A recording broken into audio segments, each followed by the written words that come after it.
तो ना अपन लोगों ने साइंस के अंदर आर्टिकल साइंस के अंदर लेसन नंबर 1 से लगा के 12 तक पढ़ा है। इसको एक बार फिर से रिवाइज कर लेते हैं अपन। पहला लेसन अपन लोगों ने पढ़ा था, क्या नाम है आपके पहले लेसन का? क्या नाम है? हाँ, फसल उत्पादन एवं प्रबंधन।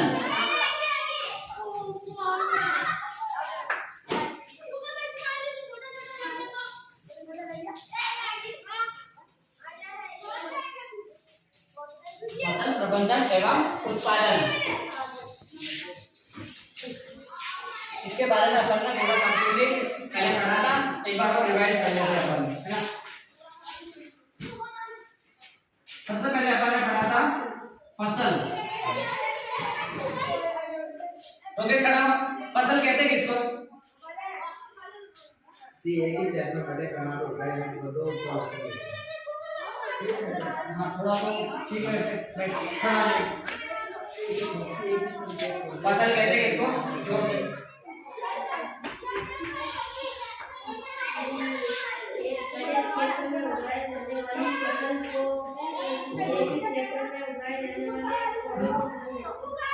जब एक ही प्रकार के बादल, अपन ने पढ़ा था जब एक ही प्रकार के बादल भूमि के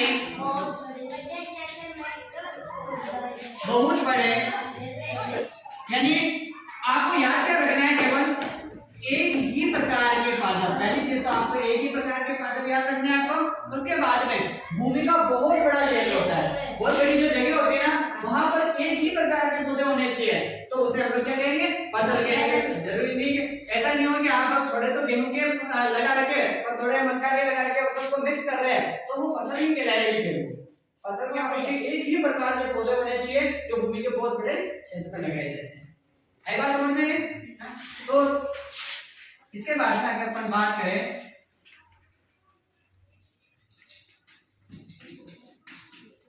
फसल को कितने भागों में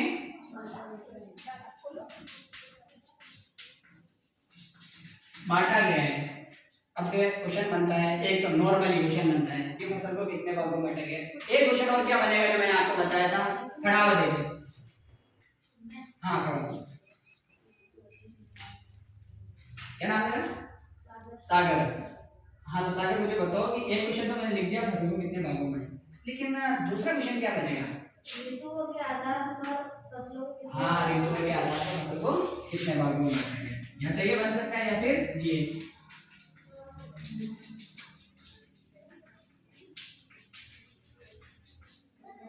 ऋतुओं के आधार पर फसल को कितने भागों में बांटा गया है। अब अपन नाम से लिख देंगे, जैसे मान लो कि पहली फसल कौन सी हो जाएगी आपके? पहली खरीफ की फसल।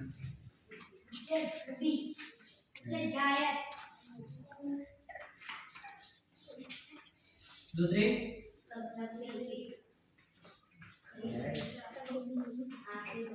ठीक है जाएगी। तीसरी कौन सी हो जाएगी?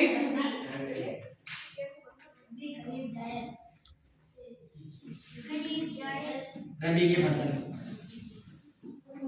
अब है ना, ये तो अपन ने इस क्वेश्चन को पूरा कंप्लीट किया, फसल को कितने भागों में बांटा गया है ना। लेकिन अगर ऋतु के आधार पर फसल आ गई तो आप क्या करोगे? इसके साथ के साथ ऋतु के आधार पर तो खरीफ की फसल कब उगाई जाती है बताओ जल्दी से मेरे को। हाँ बारिश मेरी वर्षा ऋतु में, तो ये वर्षा ऋतु में अपन लिख देंगे यहाँ पर कि वर्षा ऋतु के अंदर खरीफ की फसल उगाई जाती है। जायद की फसल कब उगाई जाती है? ग्रीष्म ऋतु में, ग्रीष्म में गर्मी में है ना। ग्रीष्म ऋतु में उगाई जाती है। उसी तरह से रबी की फसल कब उगाई जाती है? नहीं बेटा, शरद ऋतु में, सर्दी में है ना, सर्दी ऋतु में उगाई जाती है ना। तो आगे हम बात करते हैं अब कि इसकी विशेषता क्या है। इसकी खरीफ की फसल की विशेषता क्या है? बारिश में उगाई जाती है, अपन ने मान लिया ठीक है, वर्षा ऋतु में उगाई जाती है ये खरीफ की फसल। क्यों उगाई जाती है? क्योंकि खरीफ की जो फसल होती है उसको जल की क्या होती है? ज्यादा आवश्यकता होती है उसको, इसलिए उसको किसमें उगाई जाती है? वर्षा ऋतु में उगाई जाती है। और ये फसल जो होती है कब, लगभग जुलाई से अगस्त तक, जुलाई से अगस्त तक उगाई जाती है ये। और इसको काटा कब जाता है, जैसे जुलाई से अगस्त तक तो इसको उगाई जाती है। कौन सी फसल को, खरीफ की फसल को। और काटी कब जाती है, कभी समय और काटी कब जाती है, जस्ट मैंने बताया थोड़ी देर पहले आप लोगों को। हाँ, नवंबर में काटी जाती है। जायद की फसल को ग्रीष्म ऋतु में उगाई जाती है। अब ग्रीष्म ऋतु में क्यों, मतलब क्योंकि इसको जल की आवश्यकता जो होती है वो थोड़ी सी कम होती है। ग्रीष्म ऋतु में जल की आवश्यकता कम होगी तभी जायद की फसल मतलब चल सकती है। वो अप्रैल में इसको उगाई जाती है और काटी कब जाती है इसको, जायद की फसल को जुलाई में काटी जाती है। अप्रैल, मई, जून, जुलाई, हर 4 महीने में सीजन चेंज होता है। मौसम हर 4 महीने में चेंज होता है ना। हाँ, मौसम है कितने, 3 मौसम है, सर्दी, गर्मी और वर्षा ऋतु, ये तीनों ऋतु है। अब रबी की फसल कब उगाई जाती है, रबी की फसल सर्दी ऋतु में, शरद ऋतु में उगाई जाती है। इसके एग्जांपल्स कौन कौन से होंगे, उदाहरण कौन से हैं? गेहूं, चना, मटर, सोयाबीन। हाँ, ये सारे इसके अंदर आते हैं। और इसको जो होती है क्या, पानी की मतलब आवश्यकता तो होती है, लेकिन इसको ठंडे मौसम की आवश्यकता जरूर, मतलब ठंडा मौसम होना जरूरी होता है इस फसल के लिए। और ये कब, लगभग कब उगाई जाती है ये, नवंबर में उगाई जाती है। नवंबर में उगाई जाती है और इसको काटा कब जाता है, अप्रैल में काट लेते हैं। अप्रैल में काट लेते हैं, ठीक है। ये आप लोगों के ऋतु, यहाँ तो अपन ने लिख दी थी कि फसलें कितने प्रकार की हो गई। ये अपन ने लिख दी कि ना फसल जो है वो ऋतु कौन कौन सी है। और यहाँ अपन ने बात की थी, क्या बात की कि इसको कब उगाया जाता है और कब काटा जाता है। और इसको सारा लिख दिया अपन लोगों ने। फिर से एक बार देख लो आप लोग। ऋतु 3 प्रकार की, मतलब फसल जो होती है 3 प्रकार की होती है, खरीफ, जायद और रबी। खरीफ की फसल को वर्षा ऋतु में उगाया जाता है और इसको कब, मतलब वर्षा ऋतु में उगाया जाता है, लेकिन कौन से मंथ में उगाया जाता है, जुलाई में उगाया, जुलाई से अगस्त तक लगभग इसके मतलब ये पूर्ण रूप से परिपक्व हो जाती है, जुलाई में उगाई जाती है अपनी एक वजह अगर बोले तो। और नवंबर में इसको क्या कर लिया जाता है, काट लिया जाता है। जायद की फसल ग्रीष्म ऋतु के अंदर उगाई जाती है और इसको ग्रीष्म ऋतु में उगाई जाती है। अब मंथ कौन सा होगा, अप्रैल मंथ होगा, गर्मी का महीना अप्रैल होता है। उसके बाद इसको काटा कब जाएगा, जुलाई में काट लिया जाएगा। उसी तरह से हम बात करते हैं रबी की फसल की। तो रबी की फसल जो होती है वो शरद ऋतु के अंदर उगाई जाती है। शरद ऋतु कब शुरू होती है, नवंबर से शुरू होती है। सर्दी, अरे और काटा कब जाएगा इसको, अप्रैल में काटा जाएगा।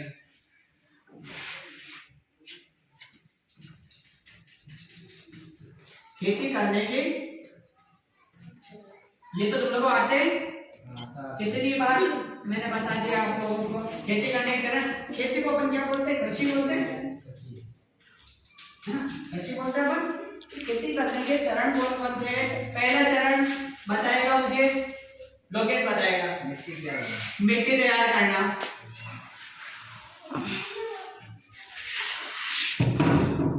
दूसरा चरण सागर बताओ, बुआई करना। Very good. हाँ यार, तीसरा चरण कौन बताएगा, सिंचाई बुआई करनी तो खाद और उर्वरक देंगे, उसके बाद सिंचाई होगी ना। पहले दूसरा तीसरा चरण आएगा, क्या आएगा, खाद में उर्वरक देना, बाद में सिंचाई करना। हाँ वेरी गुड। चौथा पॉइंट आता है अपने सिंचाई करना, सिंचाई करना, फसल की सुरक्षा करना और भंडारण भाई सुरक्षा कर ली तो फसल बड़ी होगी तो फिर कटाई होगी ना, कटाई करना और भंडारण। फिर सातवां पॉइंट आपके पास है अनाज का भंडारण। तो एग्जाम में भी आएगा, ध्यान रखना आप लोग, बहुत इंपॉर्टेंट क्वेश्चन है। जुताई किसे कहते हैं, मिट्टी को उलट पुलट करना जुताई कहलाता है। ले यहाँ तक ठीक है। उसके बाद अब अपन ने मिट्टी तो तैयार कर ली है कि हाँ मिट्टी किसान देखेगा वहां पर कि मिट्टी कैसी है, किस तरह की है, उलट भी कर ली है कंप्लीटली, ताकि वहां पर क्या हो सके, फसल अच्छी से हो सके, इसलिए वो मिट्टी को पहले तैयार करेगा, कंप्लीटली करेगा। दूसरा पॉइंट उसके बाद आता है बुआई करना। अब बुआई करना, अपन मान लेते हैं मिट्टी को तैयार कर लिए तो बुआई करेगा, तो बुआई के लिए उसको क्या करना पड़ेगा, बीजों का चयन करना पड़ेगा। इस वाले टॉपिक में बीजों का चयन आ रहा ना, बीजों का चयन करना। बीजों का चयन करना, मान लो कि किसान जो होता है वो क्या करेगा, बीजों के चयन के लिए किसी दुकानदार के पास जाएगा जो बीज वगैरह बेचता है, तो उनके पास जाएगा और उनको कहेगा कि अच्छे से बीज दिखाइए। तो किसान को दुकानदार जो होगा वो क्या करेगा, 3 तरह के बीज दिखाए, बीज तैयार कर लिए और मिट्टी तैयार करके भी जुताई करके मिट्टी को तैयार कर लिए, मतलब पोला करके मिट्टी को। फिर वापस अगर हम बात करें बुआई के, तो बुआई करने के लिए क्या किया जाएगा, सबसे पहले बीजों का चयन किया जाएगा। और बीजों के चयन के लिए मैंने अभी जस्ट बताया आपको कि किसान क्या करेगा, है किसी दुकानदार के पास जाएगा जो बीज को बेचता है। अब उसके पास जाएगा तो दुकानदार को कहेगा कि मुझे अच्छे से बीज दिखाइए, तो वो 2-3 तरह के बीज दिखाएगा वो कि ये ऐसा 3 तरह के बीज बताएगा वो। तो उसमें से किसान को सिलेक्शन करना होता है, बीज का चयन करना होता है। तो उसको क्या करेगा, वो बीज का चयन पानी लेगा और पानी के अंदर बीज को डालेगा, मतलब 3 बार करके, एक बीज को डाल, एक बार पानी और उसमें बीज को डाला, तो यदि अगर वो बीज जो है वो नीचे चला गया, वो बीज जो है नीचे अगर डूब गया तो क्या होगा, वो अच्छा बीज है। और जो बीज ऊपर की ओर तैरते हुए रहेंगे वो बीज क्या रहेंगे, खराब रहेंगे, मतलब वो बीज है खोखला बीज है, वेरी गुड, वो बीज खोखला होगा। तो जो बीज नीचे डूब गया था उसका बीज का क्या कर लेगा, किसान चयन कर लेगा कि हाँ मुझे ये बीज उगाने हैं, फिर वो ले लेगा। अब बात आती है बीजों का चयन भी कर लिया उसने, फिर बाद में वो क्या करेगा, बीजों की बुआई करेगा, उसको क्या करेगा, वो लगाएगा खेत के अंदर, खेत के अंदर उगा देगा। वो उगाने के बाद जब बीज क्या होता है, अंकुरित होना शुरू हो जाता है। अंकुरण मैंने बताया, अंकुरण किसे कहते हैं, बीज क्या होते हैं थोड़ा से उगने शुरू हो जाते हैं, अंकुरित होना शुरू हो जाते हैं वो। अब जब वो अंकुरित हो गए, मान लो कि छोटा सा पौधा बन गया है, तो उसको फिर बाद में हम क्या करते हैं, उसको खाद और उर्वरक देते हैं। और बात यहाँ पर आ रही है खाद और उर्वरक देना। खाद और उर्वरक अपन किसलिए देते हैं कि पौधा जल्दी से बहुत ज्यादा ग्रोथ कर सके। खाद भी क्या होते हैं, खाद और उर्वरक ये दोनों अलग अलग होते हैं, खाद अलग होता है और उर्वरक अलग होता है। मैंने आपको बताया था कि खाद जो होता है वो क्या होता है, जैविक होता है। और किससे बनता है खाद, किससे बनता है बताओ, खाद किससे बनता है, सड़ी गली जो पत्तियां होती है ना, सड़ी गली पत्तियां या फिर जो भी गोबर होता है, गोबर, उससे खाद बनता है। लेकिन उर्वरक जो होता है ना, उसको क्या करता है, मनुष्य द्वारा बनाया जाता है, फैक्ट्रियों के अंदर बनाया जाता है। खाद को खेतों में सड़ी गली पत्तियों के द्वारा बनाया जाता है, और उर्वरक को किससे बनाया जाता है, जो कि मनुष्य द्वारा किया जाता है, फैक्ट्रियों के अंदर केमिकल जो भी रासायनिक जो होते हैं ना, रासायनिक के द्वारा बनाया जाता है। अब बात होती है कि सर खाद और उर्वरक के बारे में तो पता है ये चीज है, दो है, लेकिन क्या होता है कि उर्वरक जो होता है ना, उर्वरक को जब है ना फसल को दिया जाता है, उससे ग्रोथ तो अच्छी होती है, ग्रोथ तो हो जाएगी, लेकिन धीरे धीरे क्या करेगा, उर्वरक मृदा जो होती है ना, मिट्टी, उसकी उपजाऊ क्षमता को खत्म कर देगा। उपजाऊ क्षमता क्या होती है सर, उपजाऊ मतलब कि अच्छी पैदावार जो होती है ना, उसके लिए अच्छी मिट्टी की जरूरत होती है, लेकिन उस मिट्टी की जो उपजाऊ क्षमता होती है, उसके लिए अच्छी पैदावार करने की जो कैपेसिटी होती है, उसको क्या कर देता है ये उर्वरक, खत्म कर देता है। धीरे धीरे एक बार तो अच्छा हो जाएगा, दूसरी बार भी अच्छा हो जाएगा, लेकिन धीरे धीरे क्या होगा, वो जमीन जो होगी, उस जमीन को ये उर्वरक क्या कर देगा, बंजर कर देगा, खराब कर देगा उसको। लेकिन खाद जो होता है वो क्या होता है, उसको अपन जितनी भी काट देंगे अपन, वो मिट्टी की उपजाऊ क्षमता और ज्यादा बढ़ाता है। आगे बात समझना आप लोगों को, बिल्कुल। यानी कि ये क्या करता है, खाद के अंदर ह्यूमस की मात्रा क्या होती है, अधिक होती है। ह्यूमस जो होता है ना, मतलब उपजाऊ क्षमता जो होती है उससे अधिक होती है। अगर आपके डिफरेंस आ जाए तो आप बता दोगे, खाद को क्या बनाया जाता है, खेतों में बनाया जाता है सड़ी गली पत्तियों के द्वारा। उर्वरक को क्या बनाया जाता है, मनुष्य के द्वारा केमिकल से, रसायनों से बनाया जाता है। ठीक है, खाद में ह्यूमस की मात्रा क्या होती है, अधिक होती है, लेकिन उर्वरक जो होता है उसमें क्या होती है, ह्यूमस की मात्रा कम होती है उसमें। इसका उल्टा बता देना आप लोगों को, और ये मिट्टी को क्या करता है, खाद लंबे समय तक उपजाऊ रखा रहता है, लेकिन उर्वरक क्या करता है, मिट्टी को बंजर कर देता है। ये डिफरेंस अगर आगे डिफरेंस बताना हो तो बता दो क्या, खाद ये होता है और उर्वरक ये होता है, बता दोगे?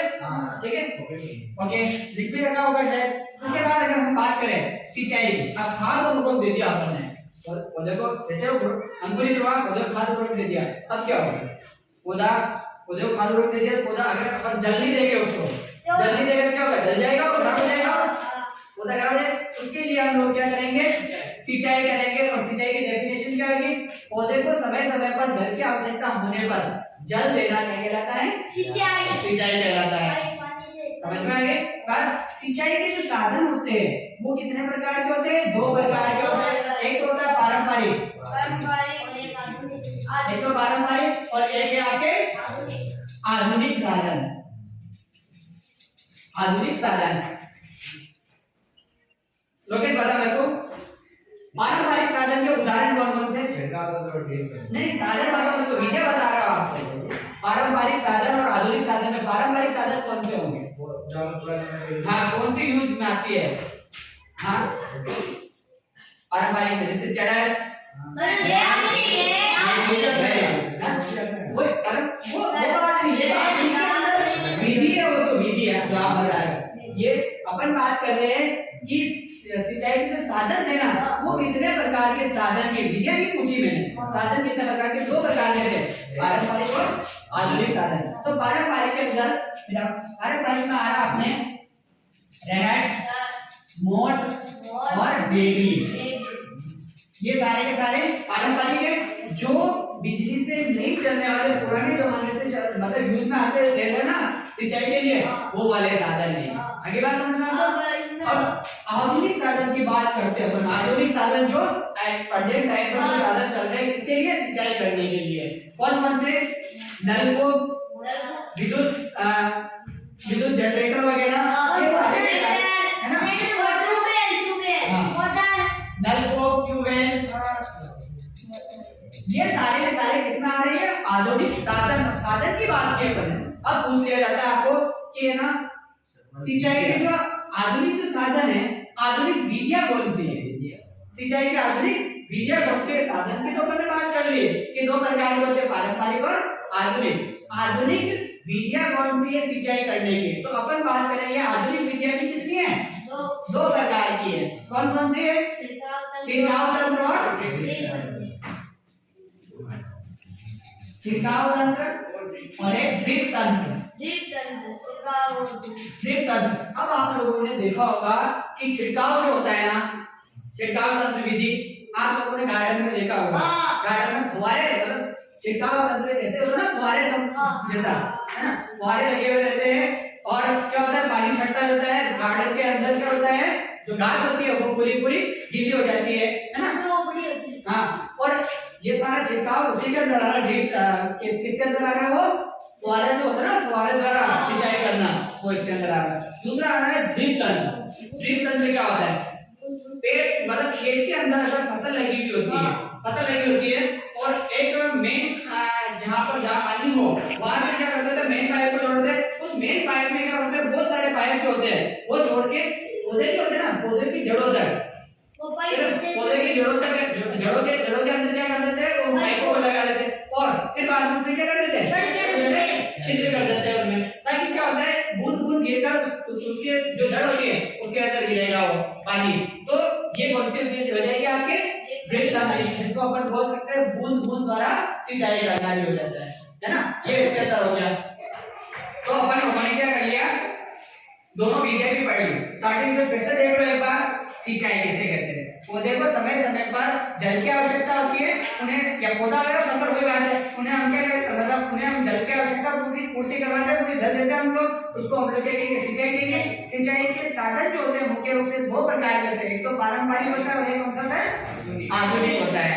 पारंपरिक के अंदर हम लोगों ने क्या किया, पारंपरिक परंपरा से चलते हुए जो साधन आ रहे हैं यूज में आ रहे हैं, वो वाले साधन कौन कौन से हो जाएंगे, चरस, रेहट, मोट, डेगली, ये सारे के सारे इसमें आएंगे पारंपरिक साधन के अंदर।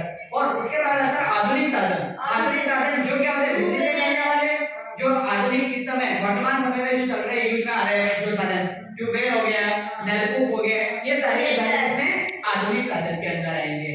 अब बात आती है जो आधुनिक जो है ना, अभी पारंपरिक को तो बहुत कम यूज में ले रहे हैं, आजकल आधुनिक को यूज में ले रहे हैं। तो आधुनिक जो वर्तमान समय में जो साधन यूज में आ रहे हैं उन साधनों के अंदर जो होते हैं आधुनिक विधियां, सिंचाई की आधुनिक विधियों की बात करते हैं कि कौन सी प्रोसेस होती है आधुनिक विधियों में, मतलब आधुनिक विधियां कौन सी है। तो यहाँ एक तो आता है आपके छिड़काव तंत्र, जिसको बोलते हैं स्प्रिंकल सिस्टम, इंग्लिश में बोला जाता है स्प्रिंकल सिस्टम।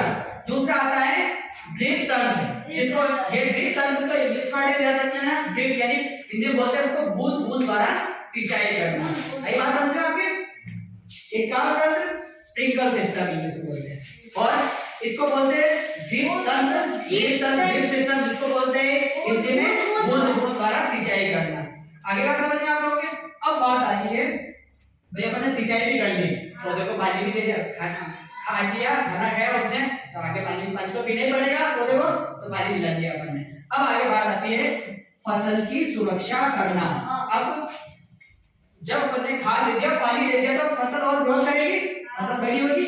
अब उस फसल, अगर फसल बड़ी हुई तो उसके लिए प्रोटेक्शन तो करना जरूरी होगा ना, सुरक्षा तो करेंगे। अगर सुरक्षा नहीं करेंगे तो क्या होगा, कोई भी मवेशी वगैरह जो भी गाय वगैरह जो होती है वो उसको क्या कर देगी, फसल को बर्बाद कर देगी, नष्ट कर देगी, खा जाएगी उसको, है ना। तो उसके लिए क्या किया जाएगा, फसल की सुरक्षा करना। और फसल की सुरक्षा कैसे की जाएगी, खेत के चारों ओर, फसल के चारों ओर क्या कर देंगे, जाली वगैरह या फिर कांटे जो होते हैं, पत्थर होते हैं, उनकी बाढ़ कर देंगे, जिससे क्या होगा, फसल की सुरक्षा हो जाएगी। आगे बात आती है कटाई करना। कटाई करना नेक्स्ट टॉपिक आता है। किसान के जो है ना, खेती करने के अपन ने 5 चरण कर लिए, छठे चरण में बात हो रही है कटाई करना। जब फसल जो होती है पूर्ण रूप से परिपक्व हो जाती है, अपन ने इतना सारा सब कुछ कर लिया, फसल बड़ी भी हो गई, प्रोटेक्ट किया तो बड़ी हो गई है वो फसल। अब क्या होगा, उसकी कटाई करना। फसल पूर्ण रूप से परिपक्व हो गई, कहते हैं ना अपन के, हाँ फसल अब पक चुकी है ना, पक चुकी है, तो उसको क्या किसान के खेत में थोड़ा लगाए रखेगा, क्या करेगा, उसको कटवाएगा। वो तो कटाने का चरण आ रहा है। अब कटाने के लिए क्या करेगा, कटाने के भी साधन होते हैं, जैसे दातरी कुल्हाड़ी होती है ना, उससे काट देते हैं पुराने जमाने में तो। लेकिन अभी के जमाने में क्या होता है, मशीनों के द्वारा फसल को काटी जाती है ना, मशीनों के द्वारा फसल को। अब किसान क्या करेगा, फसल को काट देगा, काटने के बाद में क्या करेगा, वो खेत पर या फिर जहाँ भी उसको रखना होगा और भी सुखाने के लिए तो उसको रख देगा। फिर थोड़े दिन बाद क्या करेगा, वो उसको निकालने के लिए क्या करेगा, वो थ्रेसिंग मशीन को बुलाएगा। थ्रेसिंग मशीन जो होती है ना, अब क्वेश्चन आपके बनता है थ्रेसिंग किसे कहते हैं, वो मशीन। क्योंकि छोटे-छोटे क्वेश्चन का ध्यान रखना आप लोग। यहाँ पर मैंने थ्रेसिंग के बारे में बताया, जुताई के बारे में बताया, बीजों के चयन के बारे में। ये जो क्वेश्चन बने ना छोटे-छोटे साइड में, वो उसका आप लोग स्पेशल ध्यान रखना, डेफिनेशन बनेगी है ना। तो थ्रेसिंग किसे कहते हैं, किसे कहते हैं, अनाज को भूसे से अलग करना। यानी अनाज जो होता है फसल को क्या करेगा, उसको थ्रेसिंग मशीन में डालेगा। थ्रेसिंग मशीन में डालेंगे तो क्या होगा कि जो बीज होगा वो बीज अलग हो जाएगा थ्रेसिंग मशीन से, और जो भूसा होगा, जो खराब कचरा होगा, वो क्या हो जाएगा, वो बिल्कुल अलग हो जाएगा। अब बीजों को क्या करेगा किसान, कटे हो बोरी हो उसके अंदर भर लेगा, और जो भूसा होगा, जो कचरा होगा, जिसको अपनी भाषा में बोलते खागला, जो गाय वगैरह खाते हैं, जानवर खाते हैं, तो बीजों को तो वो बोरियों में भर लेगा, कट्टे में भर लेगा, है ना, और उसको क्या करेगा, बोरों में जो भी अलग होता है ना, उसको अलग रख देगा वो। ये बात हो गई अपने थ्रेसिंग। बीज को भूसे, मतलब फसल जो होता है ना, उसमें बीज को भूसे से अलग करना क्या कहलाता है, वो थ्रेसिंग कहलाता है। कह रहे हैं यहाँ तक आप लोगों के। अब बात आती है अनाज का भंडारण करना, यानी उसने थ्रेसिंग तो करी, अब वो क्या करेगा, उसको बोरियों में भरकर। किसान क्या करता है, किसान के खेत पर बड़े-बड़े होल बने हुए होते हैं, बड़े-बड़े, जिसका वो क्या भंडारण करते हैं। बहुत पुराने जमाने में बड़े-बड़े सभी के खेतों पर बने रहते हैं, सभी के खेतों पर छोटे हो या बड़े हो, कमरे में बने हुए रहते हैं ना बहुत सारे, किसी के नहीं भी होते, वो बात अलग है, लेकिन होते। अब ये क्या करेगा किसान, बीजों को भरकर बोरियों में और एक जगह एकत्रित कर देगा, वो एक जगह एकत्रित कर देगा वो, और जितनी उसको है ना जरूरत है बीजों की, वो तो अपने पास रख लेगा वो, बाकी को क्या कर देगा, वो मार्केट में, कृषि मंडी में बेच देगा। ये क्या कहलाएगा, उसका अनाज का भंडारण। कुल मिला के अनाज को एक जगह एकत्रित करना ही क्या कहलाता है, अनाज का भंडारण करना। ये आप लोगों के पहला पहला पार्ट जो फसल प्रबंधन वाला उत्पादन वाला पार्ट जो है ना वो यहाँ से स्टार्ट किया अपन ने, फसल से लगा के लास्ट फसल कहाँ तक होती है वहां तक क्लियर हो गया एक अनाज निकाल मतलब बीज को निकालने तक। लेकिन इसमें क्या होता है, एक टॉपिक और आ रहा है आपके, किसान जब खेती करता है ना, किसान जब खेती करता है तो उसके सामने कुछ समस्याएं आती है, पता है आपको? समस्याएं आती है, मैंने आपको बताया कि आपको, तो कुछ समस्या के बारे में बात करते हैं एक बार। फसल कैसे कृषि कार्य करते समय, क्वेश्चन भी इस टाइप की बैठे ध्यान रखना, कृषि कार्य करते समय किसान को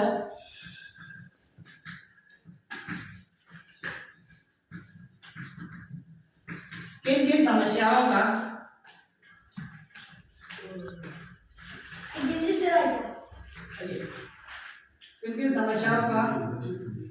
सामना करना पड़ता है।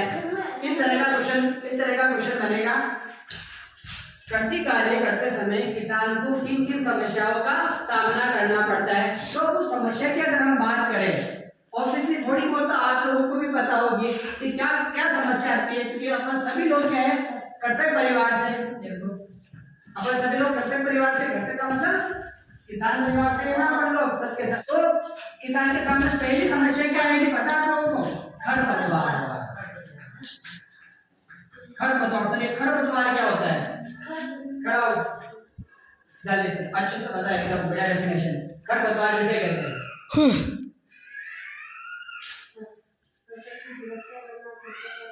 नहीं बेटा, सीधा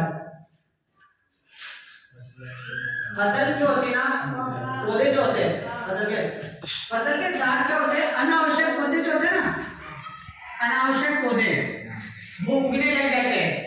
फसल के साथ अनावश्यक पौधे उगने लग जाते हैं, उसे क्या कहेंगे? खरपतवार। लगा रहे हो आप लोग, लगा रहे हो, उसके साथ में दूसरा जो पौधे होते हैं ना, जब वो उगने लग जाती है तो उसी को हम लोग क्या कहेंगे? खरपतवार कहेंगे। समझ में आ गई बात आपको? अब ये चीज जो होती है किसान के सामने मतलब फेस हो रही है कि मैंने फसल तो लगा दी, किसान ने फसल तो लगा दी, लेकिन क्या हो रहा है कि अनावश्यक पौधे और उसको समस्या कर रहे हैं। क्यों?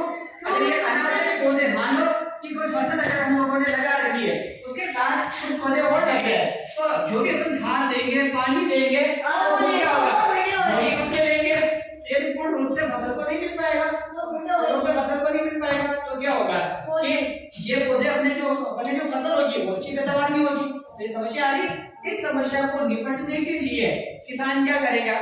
समस्या को कुप्रभाव तो मैंने बता दिया। पहली चीज क्या होगी? खरपतवार मैंने बता दिया, पर खरपतवार ये होता है कि अनावश्यक पौधे लग गए।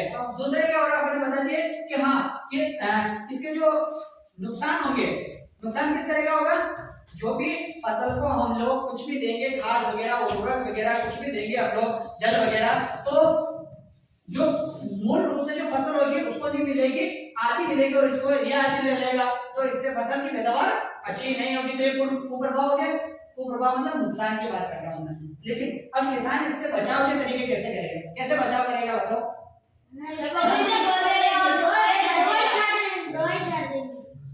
निराई गुड़ाई होती है ना, निराई गुड़ाई, किसान क्या करेगा? निराई गुड़ाई करेगा।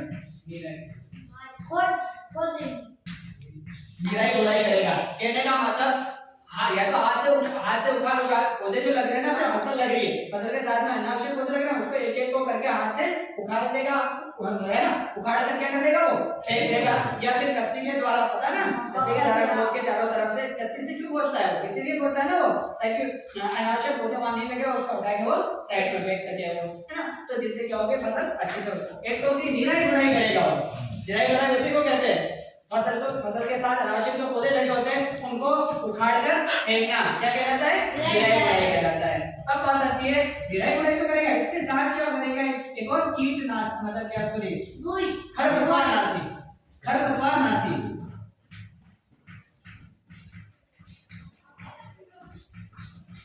क्या करेगा? वो खरपतवार नाशी डालेगा। जिस तरह से कीटनाशी जो होते हैं ना, कीटनाशी छोटे छोटे जो जीव पौधे पर लग जाते हैं, कीट लग जाते हैं ना, उनको मारने के लिए क्या होता है? कीटनाशी छांटते हैं ना, ताकि वो टीडे वगैरह जो होते हैं टीडिया वगैरह वो उस पर नहीं लगे। उसी तरह से ये अनावश्यक जो पौधे लगते हैं ना, इनको मारने के लिए खरपतवार नाशी डालते हैं ताकि खरपतवार ज्यादा नहीं लगे। हाँ, दवाई जिसको बोलते हैं वो डालेंगे तो क्या हो जाएगा, वो नष्ट हो जाएंगे। तो ये क्लियर हो गया आपके।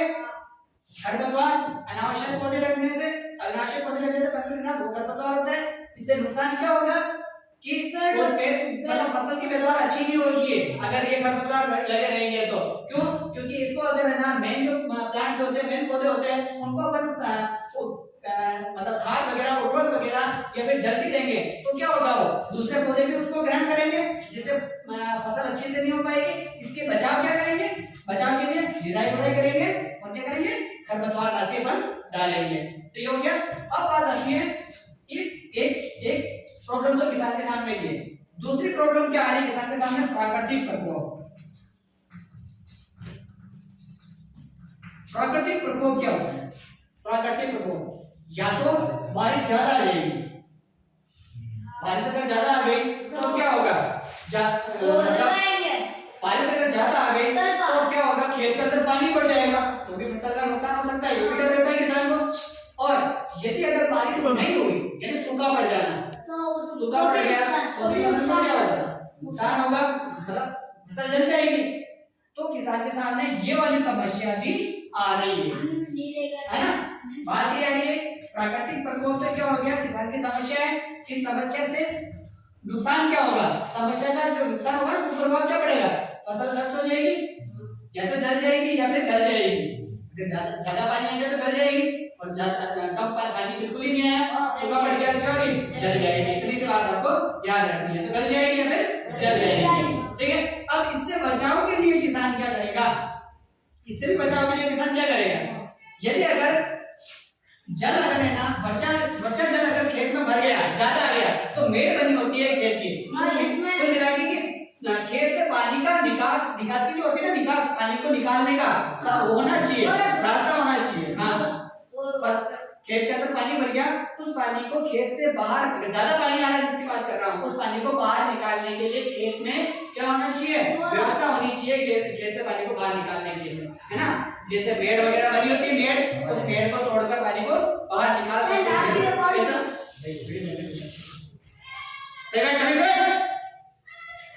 तो ये हो गया। मान लो कि सूखा पड़ गया, ऐसी स्थिति अगर आ गई तो क्या करोगे, तो उसको जल दोगे, मतलब सिंचाई करोगे,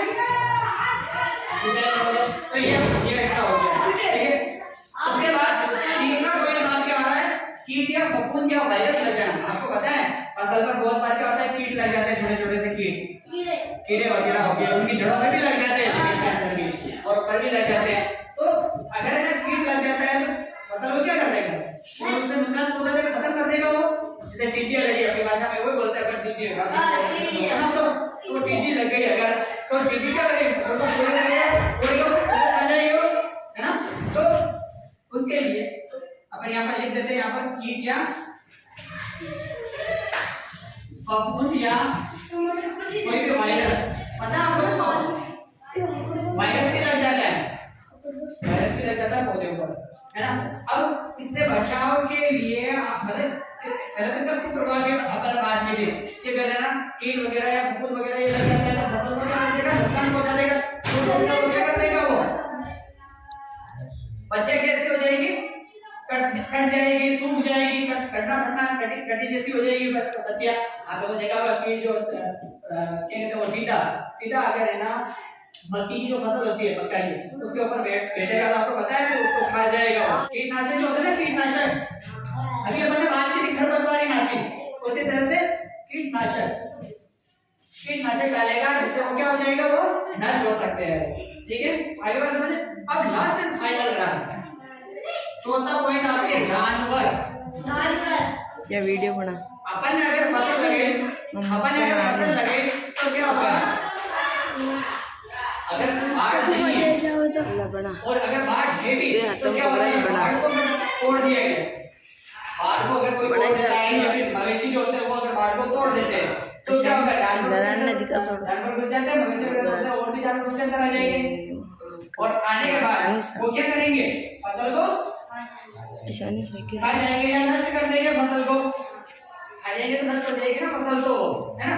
तो किसान के सामने ये समस्या भी आ रही है कि जानवर भी उसकी फसल को नष्ट कर सकते हैं, है ना। तो उसके लिए क्या करेगा किसान, अगर जानवरों को रोकना हो, फसल को नष्ट नहीं करना हो, तो क्या करेगा किसान, चारों तरफ क्या कर देगा, वो बाढ़ कर देगा, बाढ़ कर देगा या फिर दीवार कर देगा, जो भी है उसमें, ताकि क्या हो जाएगा, उस फसल का क्या हो जाएगा, फसल की सुरक्षा हो जाएगी। ठीक है, तो ये आप लोगों के पूरा लेसन हो गया, ये लेसन नंबर 1 8वीं क्लास का पहला पार्ट है आपके फसल प्रबंधन एवं उत्पादन में। ठीक है, इसमें आप लोगों को क्या समझ में नहीं आया, आपको सारे समझ गए आप। ठीक है।